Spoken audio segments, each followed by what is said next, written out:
A very good morning to all of you. I am Dr. Ranjita and you all are welcome to Zumexa classes.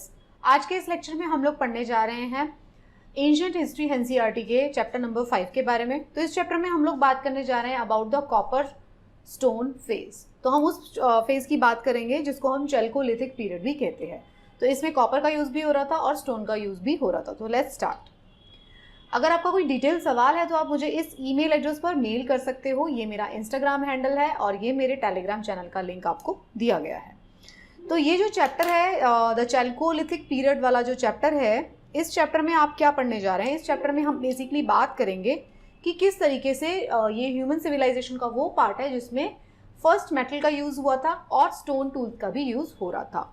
इस chapter को start करने से पहले हम कुछ ऐसी बातें कर लेते हैं, जैसे कि चैल्कोलिथिक पीरियड की अगर मैं बात कर रही हूँ तो बहुत सारे लोगों को लगेगा कि I am just talking about the period of Indus valley civilisation. तो क्या ये स्टेटमेंट बिल्कुल ठीक है या स्टेटमेंट बिल्कुल गलत है? तो ना ये स्टेटमेंट बिल्कुल ठीक बोलेंगे ना बिल्कुल गलत बोलेंगे, क्योंकि चैल्कोलिथिक पीरियड कोइंसाइड वही टाइम पे करता है जिस टाइम पे इंडस वैली सिविलाइजेशन भी था। इंडस वैली सिविलाइजेशन की बात अगर हम करते हैं तो वहाँ पे भी मेटल का यूज़ शुरू हो गया था, बट क्योंकि इंडस वैली सिविलाइजेशन एक फुल फ्लेजेड सिविलाइजेशन थी और हम चैल्कोलिथिक पीरियड की बात करेंगे तो वो कहीं कहीं पे पॉकेट्स में आपको मिलेगा और उसके अलग कैरेक्टरिस्टिक्स मिलेंगे।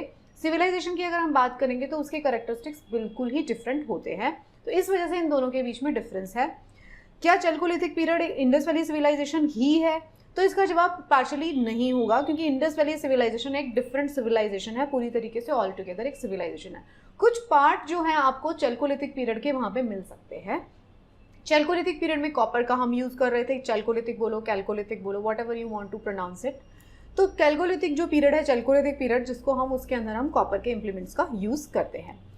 तो अगर मैं टाइम पीरियड की बात करती हूँ तो हिस्ट्री के टाइम फ्रेम को आपको दिमाग में बहुत अच्छे से रखना होता है। तो पेलियोलिथिक जो पीरियड होता है वो 5 लाख साल से पहले वाली जो बीसी पीरियड है उसकी जो हिस्ट्री है उससे लेकर 10,000 बीसी जो हम एक रैंडम माह का ले लेते हैं, वहाँ तक की जो हिस्ट्री है उसको पेलियोलिथिक पीरियड कहते हैं। कुछ बुक्स बोलेंगी 12,000, कुछ बोलेंगी 8,000, तो ऑल आर करेक्ट, क्योंकि कुछ कुछ जगह पे आप देखेंगे कि पेलियोलिथिक पीरियड जल्दी खत्म हो गया, मीजोलिथिक शुरू हो गया, बट कुछ जगह पे आप देखेंगे, जैसे साउथ इंडिया की बात मैं करती हूँ, वहाँ पे जो है नियोलिथिक पीरियड बहुत देर तक एक्सटेंड करता है और चैल्कोलिथिक पीरियड फिर लेट आता है।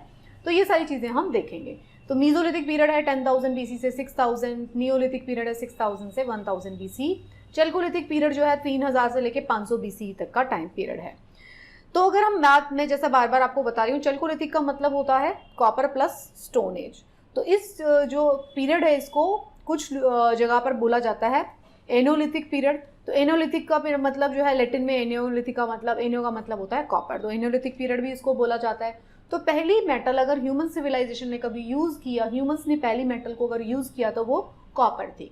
ठीक है, उसके बाद आता है ब्रॉन्ज एज भी आती है, जो कि इंडिया में नहीं मिलती है। ब्रॉन्ज एज हमने लास्ट चैप्टर में भी पढ़ा था। क्यों नहीं मिलती है इंडिया में ब्रॉन्ज एज? क्योंकि यहाँ पर टिन का अवेलेबिलिटी था ही नहीं, या था तो बहुत कम था, उसके सोर्सेज एग्जॉस्ट हो जाते हैं। तो इसलिए हमारे यहाँ पर प्रॉपर ब्रॉन्ज एज नहीं मिलती है। ब्रॉन्ज के आर्टिफैक्ट्स हमको इंडिया में बहुत ही कम मिलते हैं, जिसको हम किसी एज का नाम नहीं दे सकते। एज का नाम उसको तभी हम देंगे जब हमें सिग्निफिकेंट नंबर ऑफ आर्टिफैक्ट्स मिलेंगे, सिग्निफिकेंट नंबर ऑफ वहाँ पे इंडस्ट्रीज मिलेंगी जो कि उस काम में लगी हुई हैं, तब हम उसको बोलते हैं एज, राइट। तो अभी वो प्रॉपर ब्रॉन्ज एज नहीं आई थी, तो हम चैल्कोलिथिक एज के बारे में फोकस कर रहे हैं। तो चैल्कोलिथिक पीरियड की अगर हम बात करते हैं तो जिस तरीके से बाकी हम साइट्स की बात करते हैं, ये सारे के सारे जो चैप्टर्स हैं पेलियोलिथिक, मीजोलिथिक, नियोलिथिक, इसमें हम डिफरेंट साइट्स की बात करते हैं। एक साइट कहाँ पे होगी, दूसरी साइट, तीसरी साइट, तो इस तरीके से बात की जाती है। तो अगर हम साइट्स की बात करेंगे तो कहाँ कहाँ पे चैल्कोलिथिक पीरियड की साइट्स मिलती हैं, हम इसके ऊपर फोकस करेंगे। तो साउथ ईस्टर्न राजस्थान में मिलेगी आपको साइट्स, अहार, गिलुंड में। वेस्टर्न एमपी में मिलेंगी आपको साइट्स, आपको वेस्टर्न महाराष्ट्र में साइट्स मिलेंगी। तो ये वाली जो साइट्स हैं, महाराष्ट्र वाली साइट्स और ये सारी वेस्टर्न एमपी वाली साइट, ये सब कौन सी साइट्स हैं? या एरिड या सेमी एरिड रीजन में मिल रही है। तो अब हम बात करेंगे क्या सेमी एरिड और एरिड रीजन के साथ साथ क्या हमें नदियों के साथ साथ भी मिल रही हैं ये जो चैल्कोलिथिक साइट्स हैं? हाँ, हमें नदियों के पास भी मिलती हैं।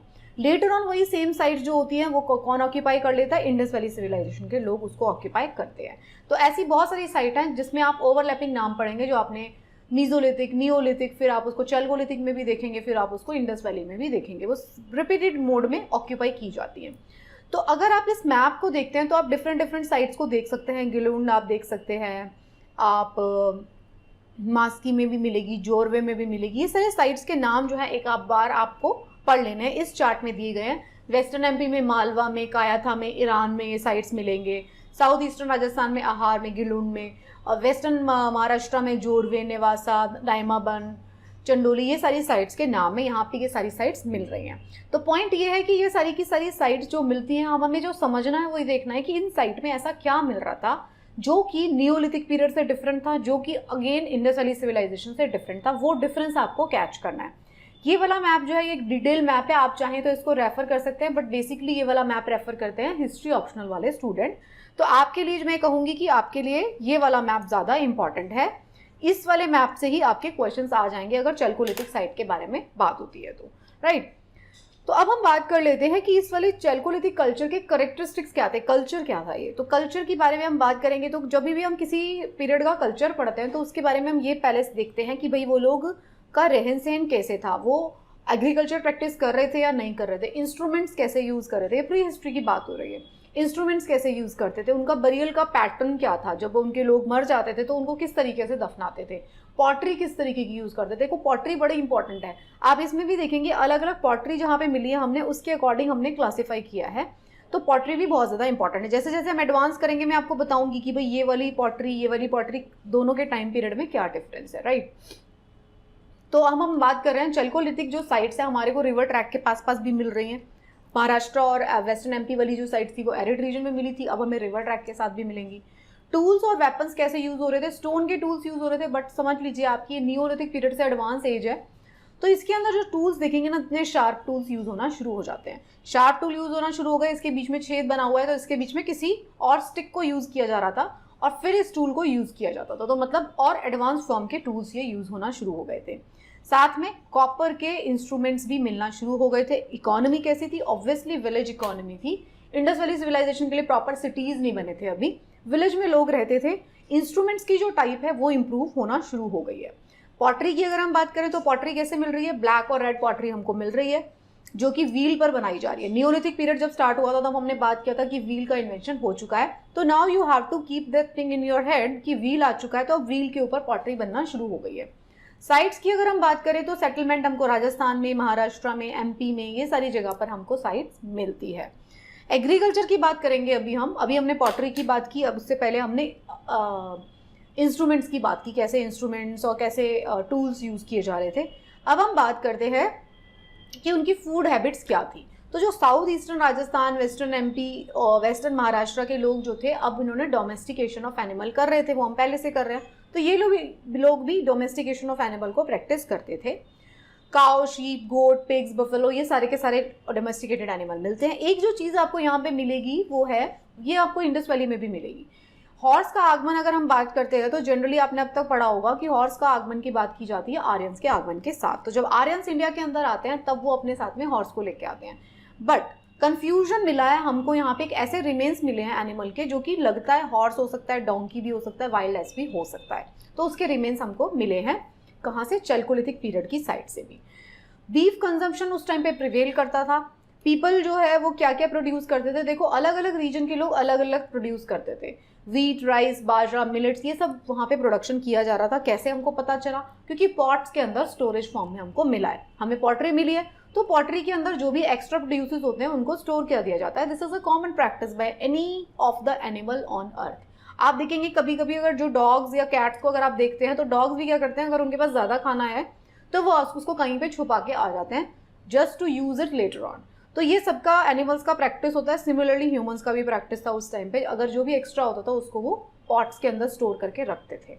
तो ये जो हमें पल्सेस, बाजरा, ये सब कहाँ से मिला है, ये हमको प्रिजर्व पॉट से मिला है। और वो पॉट्स हमको कैसे मिले, वो पॉट्स हमको मिले हैं जब हमने बरियल, मतलब जो डीप बरियल, जब खुदाई की है, जब एक्सकेवेशन जो साइट्स निकाली है, वर्टिकल एक्सकवेशन या हॉरिजॉन्टल एक्सकवेशन, उस टाइम पे हमको ये सारी चीज़ें मिलती हैं जिनको हम स्टडी करते हैं, फिर हम इन्फर करते हैं और हिस्ट्री को क्रिएट करते हैं। तो this all is the part of prehistory. Why I am repeating this fact, ताकि आपको अच्छे से ब्रेन में स्टिक हो जाए कि प्री हिस्ट्री और मेन हिस्ट्री के बीच में क्या डिफरेंस है, प्री हिस्ट्री को हमने किस तरीके से क्रिएट किया, क्योंकि रिटन डॉक्यूमेंट्स तो नहीं मिले हमें। कल्चरल करेक्टरिस्टिक्स की बात कर रहे हैं हम अभी, तो नावाला टोली जो साइट है नर्मदा के पास, उसमें सारे तरीके के फूड ग्रेन्स मिले हैं हमको, बेर, लिंसीड, ये सारी चीज़ें भी मिलती हैं, सेरेल्स भी मिलते हैं हमको, हाउस जो है पॉटरी हमको मिलती है, हाउस बने हुए मिलते हैं हमको, हाउस किस तरीके के बन रहे हैं ये हमको देखने को मिलता है, फिश हुक वहाँ पे हमें मिलेगा। तो बेसिकली आपको इसमें क्या लर्न करना है, चैल्कोलिथिक जो पीरियड था उसमें विलेज इकोनॉमी थी, डोमेस्टिकेशन ऑफ एनिमल प्रैक्टिस हो रहा था, लोगों का बरियल किया जा रहा था, जो कैसे हम किया जा रहा था हम आगे बात करेंगे। फिश का कल्चर था उस टाइम पे, फिश को पकड़ा जा रहा था, फिश हुक मिला है, बीफ खाया जा रहा था। तो ये सारे कुछ कुछ पॉइंट्स हैं जो आपको अपने दिमाग में रख लेने हैं, उनको आपको हाईलाइट करके रख लेना है कि ये जो है चैल्कोलिथिक कल्चर है, राइट।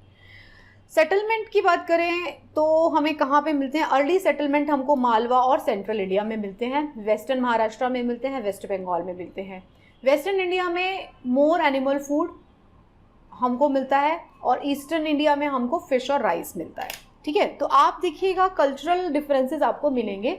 सो तो पॉइंट क्या है, पॉइंट यही है कि अगर आप अलग अलग टाइम पीरियड को देखने की कोशिश करेंगे या अलग अलग रीजन को देखने की कोशिश करेंगे, टाइम पीरियड को छोड़ दीजिए, तो आपको वहाँ की फूड हैबिट्स अलग अलग मिलेंगी। कुछ ऐसा होगा जहाँ पे राइस कल्चर मिलेगा, कुछ वेस्टर्न राजस्थान की बात है, वहाँ पे लोग बाजरा कब से खा रहे हैं, चैल्कोलिथिक, उससे भी पहले वाले पीरियड से, तो उनके डाइटरी हैबिट्स उसी तरीके से डेवलप हुए हैं।